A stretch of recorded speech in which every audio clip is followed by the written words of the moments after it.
Teal. I'm the managing editor of the Journal of African Economies.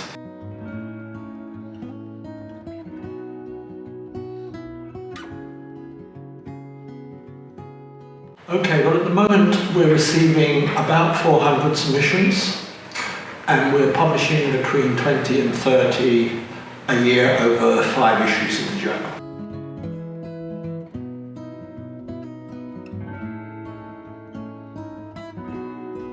Last year we had 426, of which 268, that's about 60% plus, were rejected, were desk rejected. That is, they were thought of not sufficient quality to go to referees.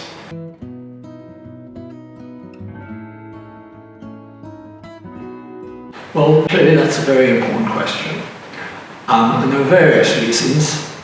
One is that they are simply not on a topic that is appropriate for the JAE. We get papers on stock markets in Africa, which is clearly an important question for financial markets and those interested in finance, but it's not really a question relevant for those interested in development.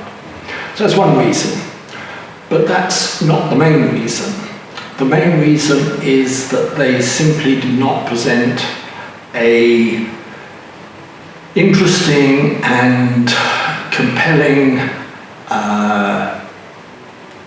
account of why the journal should be interested in the paper.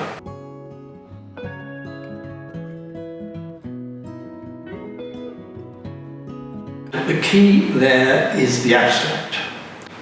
Now, very often, the authors of papers do not spend very much time on the abstract. It's an afterthought. Now that's quite wrong. It needs to be the forethought. And what the abstract needs to do is to show that you have an interesting question, to show that you're going to answer it in a way that is rigorous, and most of all, the abstract needs to make clear what is new about the paper that you're writing, or what is new about the conclusions that you're going to draw from the paper.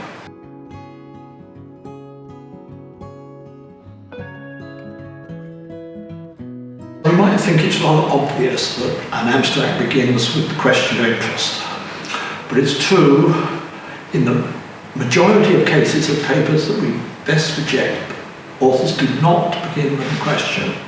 They often begin with the methods that they're going to use to answer the question, or they tell you about the methods, whether it be a survey or some other feature of the paper.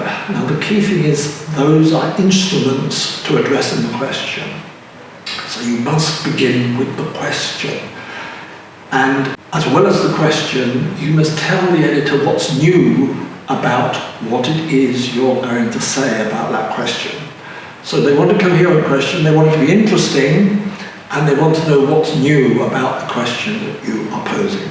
And I want to stress that, because without a clear question and without a clear statement of what's new about your answer to that question, you won't get your paper refereed. We publish very few papers with using time series econometrics, and those are typically papers that focus on method. And many authors think that because they're using very sophisticated time series econometrics, that is a selling point for the paper. It isn't.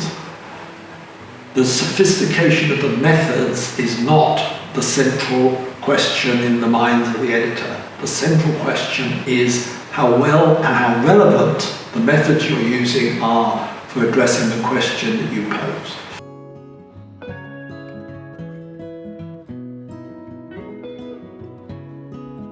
Well, obviously there's a lot of ways of doing things right.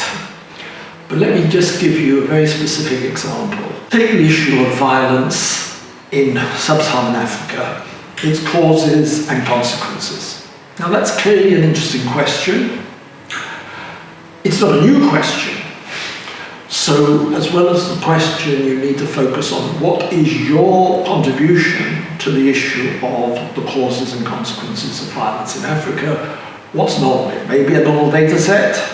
It may be a way of using somebody else's data to address an aspect of the question that they haven't addressed in their paper. So what's new about what it is you're going to be doing, both in terms of method and in terms of then the results of your analysis. Now it's at this point methods kick in, because you've got an interesting question, you've acknowledged it's not new, you've explained how you're tackling this question fits into the literature, so that's covered. Now at this point you explain the methods that you want to use. Is it an RCT, is it an econometric method, whatever.